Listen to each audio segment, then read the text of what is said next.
and welcome to a brand new week as we continue to focus on Dorian's rescue and recovery efforts. I'm LaDawn Davis. Thank you so much for waking up with us. It's been a week now since Hurricane Dorian left its trail of destruction behind, and the tropics continue to heat up with activity. For more, we head on over to our weather chief, Basil Dean, for the latest. This weather report is sponsored by Bank of the Bahamas, the Bank of Solutions. Good morning, LaDawn. Our ZNS Tower Cam showing some patchy clouds overlooking the Paradise Island area this morning. As we go to our satellite picture, the tropics, as you said, is heating up a bit. We have two systems out there, well, really two areas of concern, let me put it that way, but they have a very slim chance, about a 20% chance of developing. This is one of them right here. There's another one well to the east that too has about a 20% chance of developing over the next 5 days. So we'll keep you posted. But over the Bahamas, high pressure is in control. The winds are a little brisk in the central and southeastern parts of the country. But outside of our studios, we are under partly cloudy skies, temperature 82 degrees, your relative humidity 83%, easterly winds at 6 miles per hour, the barometric pressure 1,017.7 millibars, that's 30.06 inches, and the pressure is steady. Temperatures around the islands this morning: Marsh Harbour at 79, Grain Torquay 79, also in Freeport, Grand Bahama 79 degrees, the Berry Islands 83, 84 in Alistown, Bimini, in Artistown, Cat Island 80, Staniel Key 82, 82 in Kemps Bay, South Andros, in San Salvador and Rim Key 80 degrees, 81 in Clarencetown, Long Island, Ragged Island, Crooked Island, Betsy Bay at 82, 82 also in Acklands, Matchetown, Inagua, 83 degrees, 81 in the Turks and Caicos Islands. And your boating forecast for today: east to southeast flow, and this is for the northwest Bahamas. The speed's going to be around 10 to 15 knots, and your wave height is 2 to 4 feet over the ocean. Tide-wise is going to be low at 10:16 this morning, high tide at 4:40 in the afternoon. For the central and southeastern islands, a more northeast to east component, 15 to 20 knots. We have rough seas in the central and southeastern Bahamas, 4 to 6 feet over the ocean, so small craft are asked to exercise caution. That's going to do it for your first look at weather in the morning edition. Stay tuned. Your forecast for today and tonight is still ahead. Thanks, Basil. Meanwhile, our Jiminy Swain is standing by with the Bahamas First traffic report. The traffic report is sponsored by Bahamas First.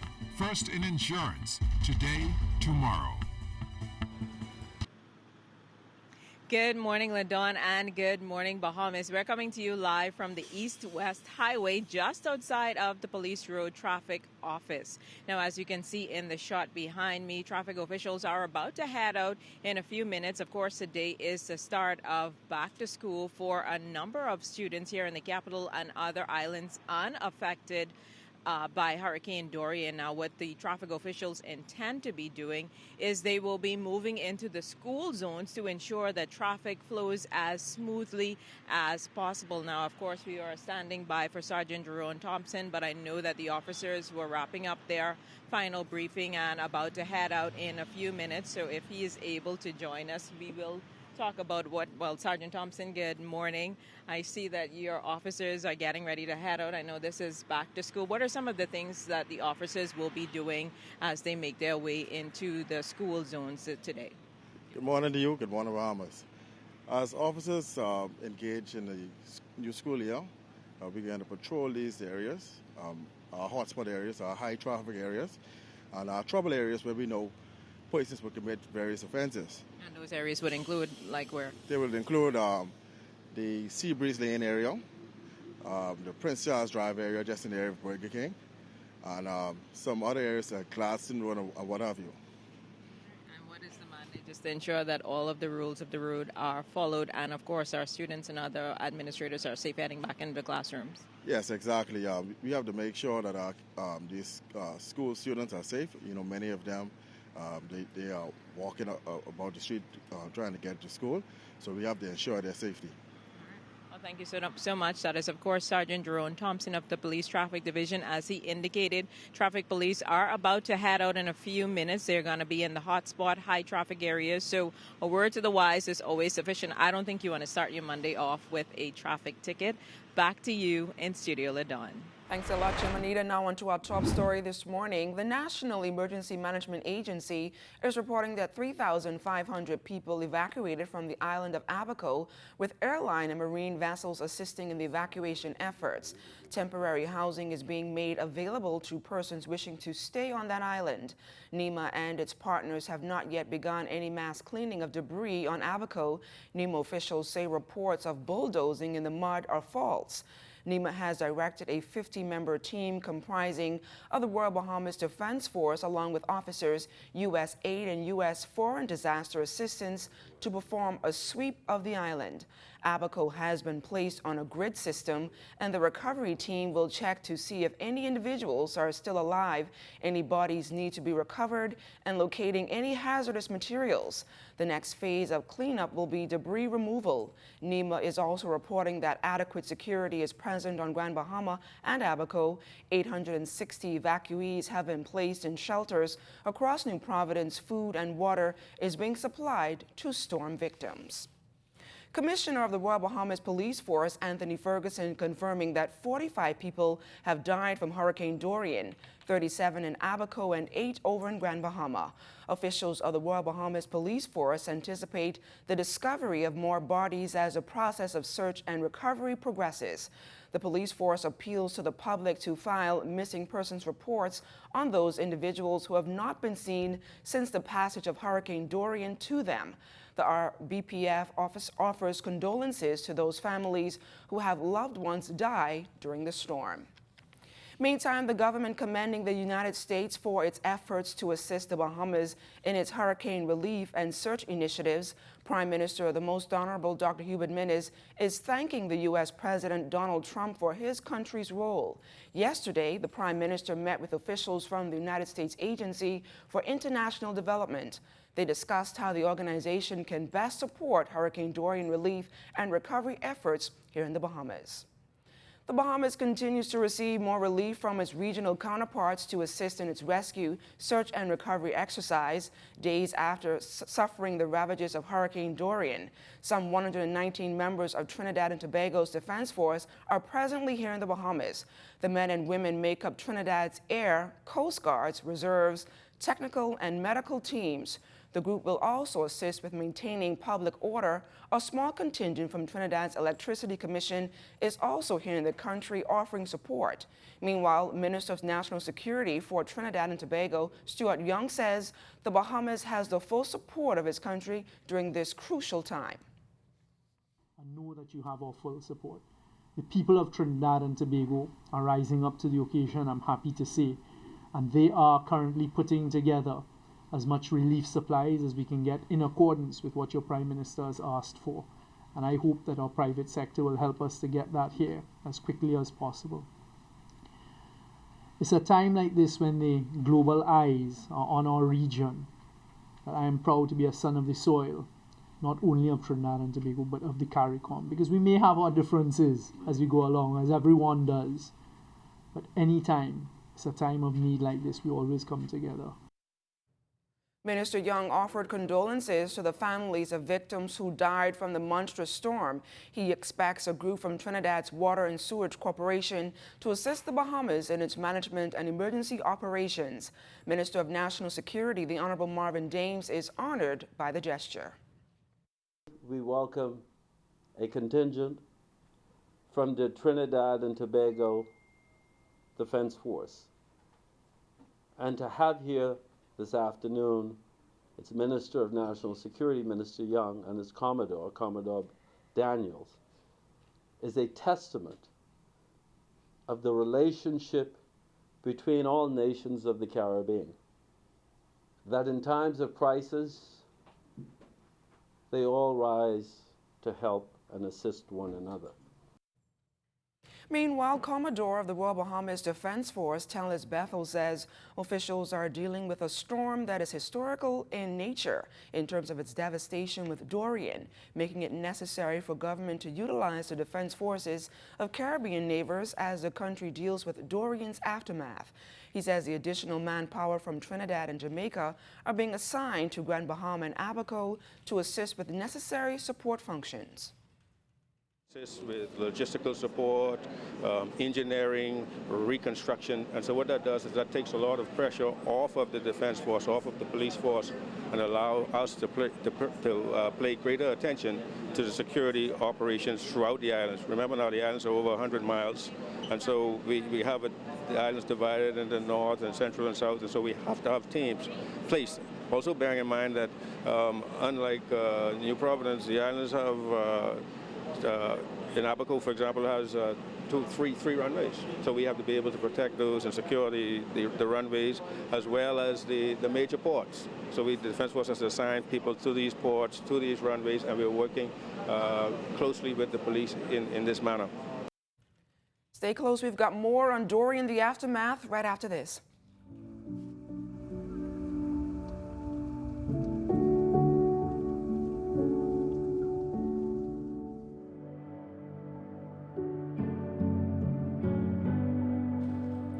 In Grand Bahama, the search efforts continue following the storm. This morning, our Talia Hall takes a look at the role of the police force in this initiative. The Assistant Commissioner of Police, Samuel Butler, says he and his team had a plan in place through the National Emergency Management Agency before Hurricane Dorian. But he says that plan had to be abandoned and another was implemented so that the police department could be able to save as many lives as possible. We're out there pre the storm, and just the moment we thought we should take a break, the calls came in. We could not take the break. We had to do the extended calculated risks, and we did the best we could. Many areas that was impossible to get to. I don't know how to describe it other than just it was impossible to do it. You had to be there to understand it. He says the biggest challenge was rising flood waters while trying to save lives. He also confirmed that 8 persons died during the storm and 31 persons are still missing. We done as best we could, pre the storm. We had clearance of senior officers going out door to door, understanding each community. And as we echoed the sentiments, please leave. There are persons who were adamant that they were not going to leave. We recorded who was going to stay, which portion of the family, some instances the entire family. ACP Butler giving credit to the Grand Bahama community for helping the police department to save lives during the storm. We went out and did the call, and was extremely pleased that persons pulled themselves together, loaned their equipment to the police, and drove them along with the police. And here we are today, as best we could, putting ourselves together. From the police department, in the middle of many officers totally lost their homes. They worked through it. Many homes are extensively damaged. The Assistant Commissioner says there are many lessons to be learned, and through this experience they will be better prepared if an event like Hurricane Dorian was to occur again. It's Talia Hall, ZNS Network News. Hundreds on that island are left picking up the pieces and telling their stories after being battered by the storm. Jay Philippe caught up with a survivor who shared his experience. Carnival Cruise Line is stepping up in a major way to assist Bahamians in Grand Bahama and Abaco that were impacted by Hurricane Dorian. Carnival's Vice President of Global Port and Destination Development, Giora Israel, says that the company has engaged with multi-level relief efforts as it relates to immediate assistance for residents. He says one of the priorities is medical emergency assistance. Partner with Direct Relief, which is the world's largest medical relief company in the world. They're working for over 100 countries. And with them, we directed them to come here. They are working on their own with the chief medical officer in Nassau and have committed on that effort. And they already have people on the ground in Abaco, $8 million. We have additionally added, Mr. Harrison and his wife added another $1 million to this effort and then some. And we are working, and the first thing we had all the most important medical supply your hospital here in Grand Bahamas asked for. Direct Relief already sent relief to Abaco, Marsh Harbor, and they have a person on the ground who landed with a helicopter and started helping people in Marsh Harbor. Israel says Carnival has also entered into a venture with the government of the Bahamas and NEMA that will assist Bahamians from Grand Bahama and Abaco. As long as there are the list of what NEMA wants, to allow it to be delivered to Tropical Shipping and Carnival Corporation, in cooperation with Tropical, we will pay for all these shipments of all these organizations, regardless who they are. And we have started working with all those organizations, whether it's Dade County, FIU, in Florida, in Broward County, in Palm Beach County, and in other states, to bring the material. The laws, the rules are simple. It goes to the Bahamas, and it will go based on NEMA, either to Abaco or to Grand Bahama. We will always send what NEMA wants on the list, and we'll take care of it. In West Palm Beach, Broward, and Dade County, we will actually pick it up wherever you are. You want to give a donation of material. We're not collecting money. Money will be collected or donated in other ways that are already established. We are collecting from these people to allow them, because their logistics is the most important. He also said Carnival is prepared to help in the area of housing. We want to help in temporary housing, housing repair, or things like that. And Marie will take that on in cooperation, of course, with the needs of the community, what is most needed. The Minister of State for Grand Bahama, the Honorable Kwesi Thompson, echoed his gratitude from Carnival for their commitment. First of all, we want to say thank you. They've confirmed their partnership, they've confirmed their commitment to Grand Bahama today, and so we really want to say how much we appreciate that. We are very pleased that they've also confirmed their commitment to the cruise port. I think that message is essential for the island of Grand Bahama. It is essential really for the relief, it's essential for the recovery, it's essential for the comeback. And so that message is one that I think all Grand Bahamians would take note of, all Grand Bahamians would be pleased about. Carnival is also expected to assist in ensuring the Grand Bahama shipyard is operable, because it creates jobs for many Grand Bahamians, as well as it creates additional help and support for the Grand Bahamian economy. I'm Jay Philippe, ZNS Network News. Thanks a lot, Jay. For Abaco resident Godidra Gardner, Hurricane Dorian was something she could have never imagined. The storm may be gone, but she says the impact will be long-lasting. She shared her story of survival with Cleopatra Murphy. Khadija Gardner made it through the monster storm that was Hurricane Dorian as it ripped Abaco to shreds, destroying not only her home but entire communities. However, she says she endured both physical and mental scars. Gardner had her own moments through the turbulent storm when she thought she would die. Her 4 children, among them 2 9-month-old twins, and other family members had to jump to safety 2 floors below as Dorian pounded. All the stairs blew away, so when I tried to hold on to get to the bottom, I dropped, and I don't know if I stepped on something, went up in my foot, I sprained my leg when I dropped to the floor, and I was trying to hold on to the ground so that I wouldn't blow away. She counts herself lucky because neighbors were able to pull her and her family to safety, even as Dorian raged. Gardner spent 4 days at the Marsh Harbor Clinic and spent 2 days sleeping on the airport floor. Like many other Abaco residents, she too is now homeless. Still, she is grateful her family is intact as she grieves for parents who are suffering immensely. People lost their children.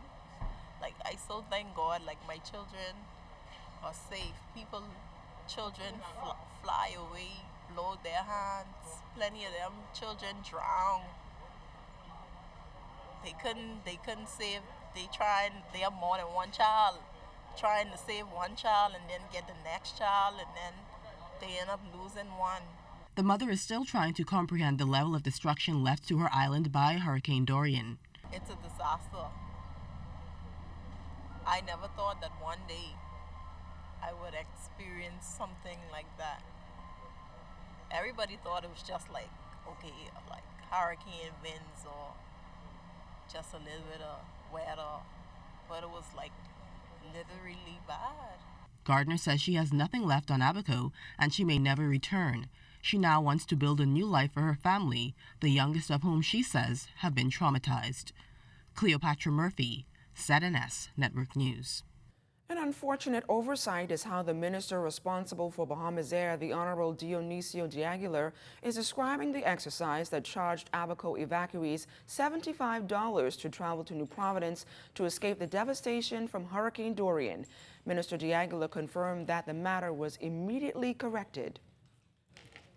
That there were a number of flights that were in the reservation system still, and people were going online and purchasing tickets, and so the perception was that they were buying tickets as well. But you can imagine when Bahamas Air was thinking about resuming service into Treasure Key, it was a little wary of what they would meet without any ability to communicate, and they felt that if they went out there right at the outset without doing going up there and finding out the situation on the ground and telling everyone it was free, they were afraid that the planes would be rushed. So once those operations got going, they were all free, and anybody who paid, their money is to be refunded to them. They just bring their ticket to Bahamas Air or their receipt, and they will get their money back. Although only Grand Bahama and Abaco were significantly impacted by Hurricane Dorian, Minister of Tourism officials have been quickly spreading the word across the world that the Bahamas remains open for business. Minister of Tourism and Aviation, the Honorable Dionisio de Aguilar, admits that it's been a tough sell. The Bahamian people is to come to our country and go on vacation in the areas of the country that are not affected. New Providence, Exuma, Luthra, Long Island, Andros, so on, right? So, and then the other analogy we draw so that the Americans could understand, because 80% of our foreign visitors come from America, liken it to the fact that if a hurricane goes from the Gulf and hits Jacksonville and devastates Jacksonville, that doesn't mean you don't go on vacation in Miami and Fort Lauderdale. So the same analogy applies to the Bahamas. While Hurricane Dorian hampered the opening of schools across the country, however, today, students, with the exception of those in Grand Bahama and Abaco, are returning to the classrooms. But today, education officials are giving an update on the damage schools incurred as a result of the hurricane on those affected islands. We sat down with the education director, who says they are ready to hit the ground running to make an official assessment. ZNS News caught up with the Education Director, Marcellus Taylor, who gave an informal assessment on the damages sustained by Hurricane Dorian in schools over in Abaco and in Freeport. In the Marsh Harbor area, and schools in central Abaco are severely compromised, according to what we're being told by our district superintendent. We are not sure about the state of the schools in the north, but it appears that the schools at Cooperstown might be okay. So that might be indicative of what we have in the north. In Grand Bahama, the schools west of Bartlett Hill seem to be in generally okay condition. The schools in Freeport City seem to be a little bit more compromised. But we still have the technical teams to go out and make proper assessments. And so as soon as that's done, we'll know exactly what the state of the schools are, how ready they are for use, and then also the general situation in the community will determine whether the schools will be used as schools only or whether they'll have to be used as shelters and other type of facility to support the recovery efforts. Taylor also gave these encouraging words to parents, teachers, and students affected by this deadly storm. What we are committed to doing is trying to help you and your children to rebound. Yesterday we had a meeting with people from UNICEF, and part of what we talked about in that meeting is how, before we can even get formal learning started, how we can engage students in healthy recreational activities, almost to give them a release and also to serve as a distractor from all the things that is going around them now, which might be very unpleasant. So we value the students, we value their recovery from this exercise, and with any partners that we have, we'll try to see, even if we can't get schools up and running, what it is that we could do to address their psychological and emotional stability. And while New Providence was spared and school repairs are wrapping up, Taylor says school will open on Monday. You know, part of the reason why school didn't open on Wednesday, we could have opened it on Wednesday here in New Providence, was because we realized the country was in a kind of state of uncertainty, being unsure about so many factors. But, you know, we've given people some time, and we're not insensitive to individual cases, but we need to get the country going again. Schools that had major work done to them, just as an example, school at C.R. Walker, school at C.H. Reeves, typically we would spend $60,000, $80,000 during the summer repair program. This year with those schools, we spent more like 800,000. So we almost like tenfold investment. But we did it because we knew we needed to make the physical plant, in some cases more attractive, in some cases to ensure the safety and so forth. The buildings are old, so we have to, do proper maintenance at a point in time. And Grand Bahama residents arriving here in New Providence after being displaced from Hurricane Dorian, officials from the Department of Social Services and the religious community have partnered to find shelters for those needing accommodations. Minister of Education, the Honorable Jeffrey Lloyd, gave us this update. Made available. Flights are flying in almost every hour, and the boats are going to be making as many trips as is necessary, and that's why the shelters are being established now with the proper provisions as well as the proper personnel to secure those places and to provide service to our evacuees. Minister Lloyd added that churches will also be used as shelters. I am happy to report that Reverend Ranford Patterson and a team of churches, along with pastors, are now coordinating centers, their own churches, for places where these individuals can stay. The Department of Social Services has shelters which are available and will be activated where necessary. We are grateful to all of the help that we have received and are continuing to pour in, and we are making this environment as seamless as is possible so that there can be no impediment to the help getting to us and getting to those who are in desperate need as we speak. And we've got a live report on how you can claim on your insurance, that and more, so stay close.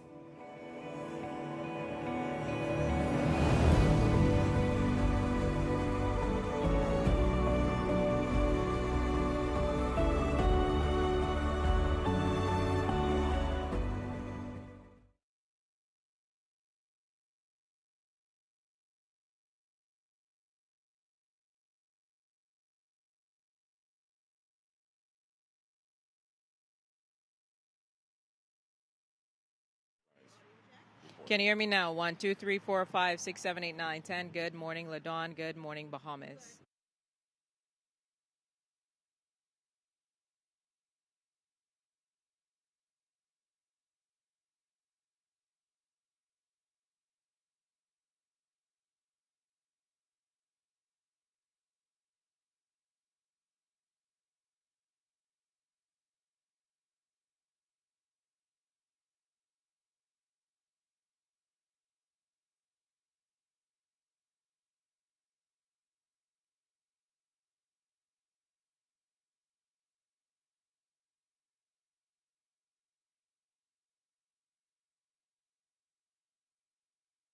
Okay. Okay.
Welcome back.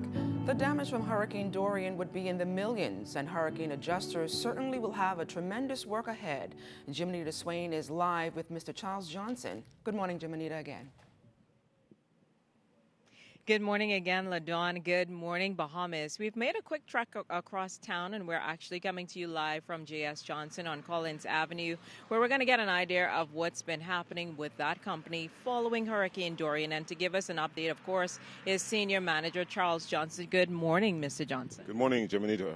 It's a pleasure to be here with you this morning. Thank you. Tell us, for starters, how did your agents fare in the affected islands? They fared fairly well under the circumstances, and certainly our staff in Abaco were foremost on our minds because of the devastation that happened there. We have now confirmed that they're all safe.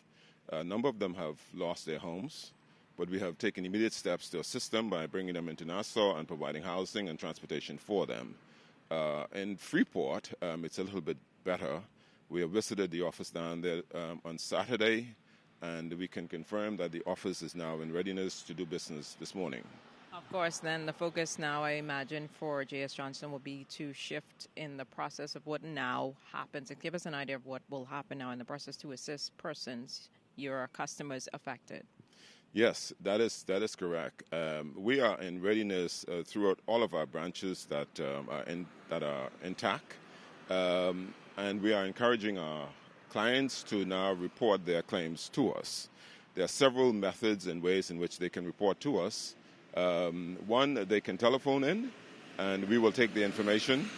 They can stop by any of our offices where they can complete a very brief one-page form with one of our staff, or they can actually go online to www.jsjohnson.com and report the claim to us. We would be able to take that information and very quickly assign that to our adjusters that are now stationed in Grand Bahama and the Abaco Keys. So we should be able to get to their claims very quickly. Now, are you able to give us an idea of how many persons, customers are impacted in those areas, or is that too early to tell? It is rather early to tell, but we know that it's going to be substantial. We are heavily involved in business in Abaco and in Grand Bahama. Through all of the devastation, we were still very fortunate because one of the keys in which we have heavy concentration, Baker's Bay, seem not to have had very much major damage. But we do have quite a bit of business on the online and in the Marsh Harbor area, and certainly in Grand Bahama, where, particularly in the Freeport area, where there has been a tremendous amount of flooding. No, I know that you spoke to the process a few minutes ago, but would that process remain the same for commercial businesses as well as opposed to customers? Is it the same kind of process? As you mentioned, some businesses are affected. Certainly it is. And the main thing really at this time is for all potential claimants to notify us. And that process, as I said, is very simple. Once we are notified, we will then get the process moving rather quickly. It is very important for persons who have sustained damage to take some steps to mitigate their losses, to protect the undamaged property, to protect their buildings from further loss. And sorry, what are some of those things that they can do if they are listening, so they bear it in mind? Well, what we would like for them to do, first of all, is to document their loss. Use their cell phone, take some photographs, start to begin to make a list of the items that were damaged. If your house is, the building itself is intact, but the furnitures are damaged by water, then by all means, remove them from the premises and begin to clean up and to prepare your residence for partial occupancy. The same applies to a business. If your stock in trade or your appliances are damaged, I think it is important that you record this information, document it, and begin to take some steps to mitigate the loss and to get back into businesses at the earliest opportunity. The adjusters will call on these individuals and will begin to get more in-depth information. But we want this process to be as painless as possible. So the sooner the clients can provide information to us, the better. One of the things that we will need in terms of assessing the value is to provide estimates. So clients can begin to secure estimates to repair their homes, estimates for replacement of contents, stocks, etc. Well, thank you so much, Mr. Johnson. That is, of course, the senior manager here at J.S. Johnson. They're prepared. Clients just need to submit their information, and the adjusters will do their work. Back to you in Studio LaDawn. Thanks a lot, Jimenita. Some very good tips there. The Bahamas Red Cross has been in activation mode following the passage of Hurricane Dorian to ensure that residents in the impacted areas receive food and clothing. In fact, volunteers have been donating their time to package both food and clothing to be shipped to the affected areas. Head for the Red Cross and Red Crescent Societies, Ariel Caston's Caribbean arm, says an appeal of $3.3 million has been launched to assist the Bahamas. He is optimistic donors will respond to the appeal. Meantime, local Red Cross President Therese Curry explains how persons can assist with donations. Response of the appeal is good. At this stage, it's only a few days that has been launched. We believe that it will have a very good repercussion in the sisters National Red Cross Society in the world. There is a lot of interest being raised and questions being asked by Red Cross societies and Red Crescent Society, and we believe that it will have a very good response. Persons can donate canned food items, boxed food items, clothing, toiletry items, cleaning supplies, baby items. We're looking for generators, flashlights and batteries as electricity is down, so those things are needed, and other supplies that would make life a little bit easier for those persons. Officials of the Bahamas National Baptist Missionary Education Convention traveling to hurricane-impacted Abaco and Grand Bahama today to assess damages to churches by Hurricane Dorian. President Reverend Lloyd Smith and Vice President Reverend Philip McPhee explained their plan of action. But I'll meet with the pastors. They will be able to show us around. We don't know how we're going to get to all of these places. If we can't get to all, we'll get to where we can get to, and rely on them to update us on things. And then we will be going over, period of time, as the condition of the roads clear and all of that, we'll be going back to meet with them. We will facilitate as much as possible to help those who have been disenfranchised, brought to Nassau without any place to stay or a place to eat.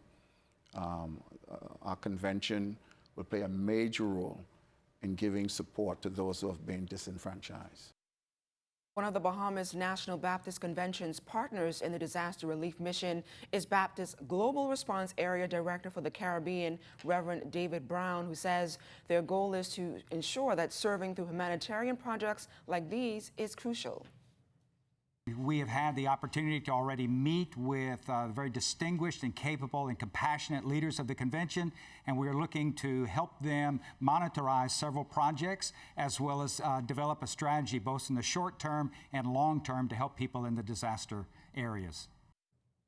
Many animals were displaced as a result of Hurricane Dorian. Priscilla Forbes tells us about the Humane Society's plans to relocate animals from Abaco and Grand Bahama. It's heartbreaking. I mean, there's no other way to say it. Unfortunately, a lot of people have lost their lives and a lot of animals have lost their lives. It's unlike any tragedy we've ever seen here. The Bahamas Humane Society is working diligently to help the animals who experienced Hurricane Dorian.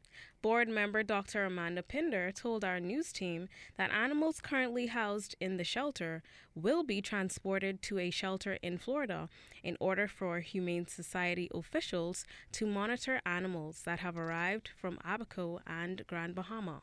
One of the main projects that we're working on is 50 dogs are going to be leaving this evening on a yacht that the owner has generously donated to us. And so we're going to be basically moving animals out of the shelter here to make room for families that have been evacuated from Abaco and Grand Bahama, so that they need a place to house their animals temporarily. We would be able to provide that for them. Dr. Pinder says when the animals from Abaco and Grand Bahama are sent to Nassau, their goal is to give them medical treatment and, most importantly, love. A lot of diseases that could be waterborne from all of the flooding. So when they come in, they're going to get booster vaccinations for some of those concerns, and obviously antibiotics and different things to try and help prevent those issues. Adoption coordinator Fiona Moody pointed out that Humane Society officials are extremely grateful for the public's help during this time of peril. I'd like to thank the public. The public have been so generous internationally. We've had people on vacation come and give us money, going to the store, brought dog food, cat food. Of course, IFAW coming from the States to help. The people have donated boats and planes. I mean, the outpouring's been great. We've all been busy and it's tiring, but it's very uplifting. I'm Priscilla Forbes, ZNS Network News. Hampton University, based in Hampton, Virginia, offering University of the Bahamas students impacted by Hurricane Dorian free tuition and room and board for the fall semester. After the semester is over, they will then have the chance to remain at Hampton University for their studies at regular rates for tuition and fees. Hampton University President Dr. William Harvey said in a statement that the agreement is something that could be helpful to a great number of students and families. In a post on Twitter, the University of the Bahamas thanked Hampton University for their generous act of kindness. Stay Close Sports is up next with Charles Fisher.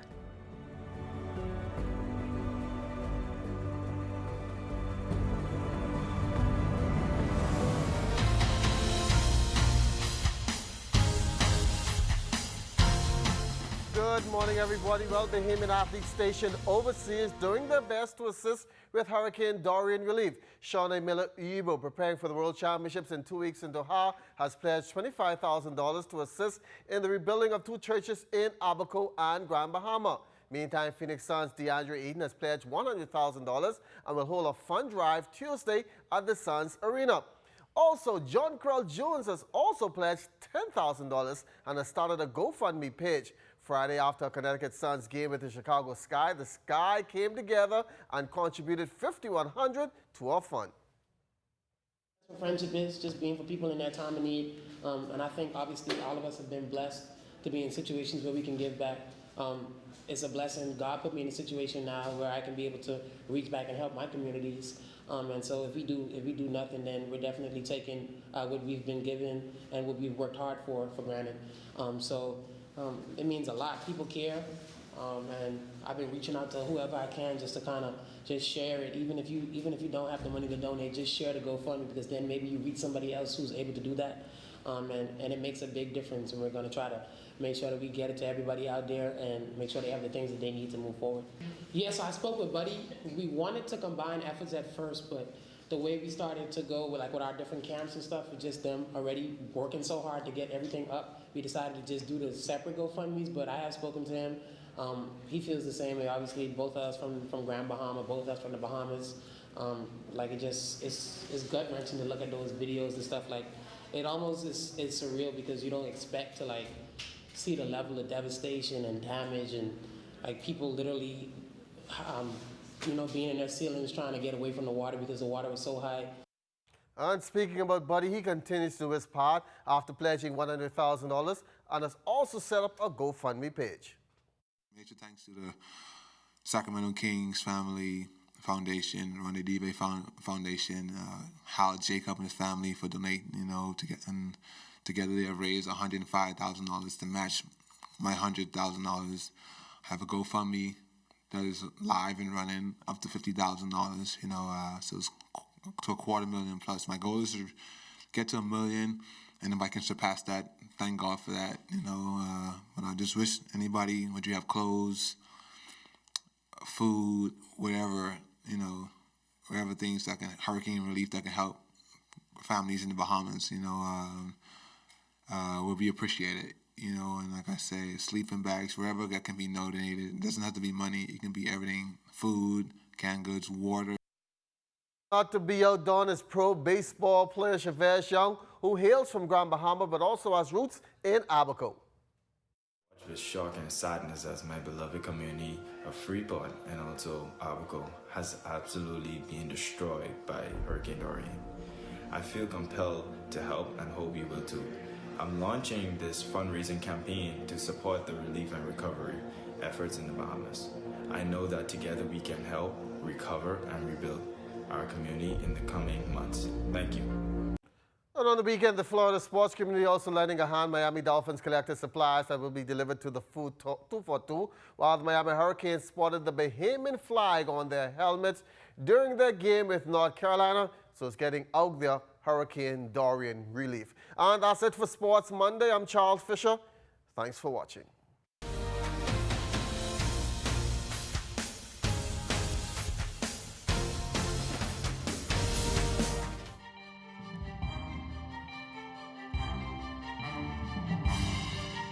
In a final look at what we have, two areas we're looking at out there in the far eastern Atlantic, but they have a slim chance, but a 20% chance of developing over the next 5 days. But we'll keep you posted on their development. But our forecast for today calls for periods of clouds and sunshine. There are going to be some showers and thunderstorms around, getting a bit breezy as the day goes on. High temperature getting up to 87 degrees. And tonight we're looking at partly cloudy, 79 degrees for your low temperature, and the extended weather forecast for the next 7 days. Showers in the forecast today, 1 or 2 tomorrow, but a lot more showers as a surface trough move into the area. That will bring some rains and thunderstorms to the area on Thursday, but things should dry out heading into the weekend. So looking pretty good for the weekend, but before then we'll have some showers and thunderstorms in our forecast. So Dawn? Thanks a lot, Basil, and that's it for us this morning. See you right back here tomorrow for more on search and recovery after Hurricane Dorian. Once again, I'm LaDawn Davis. Have a fantastic day, everyone.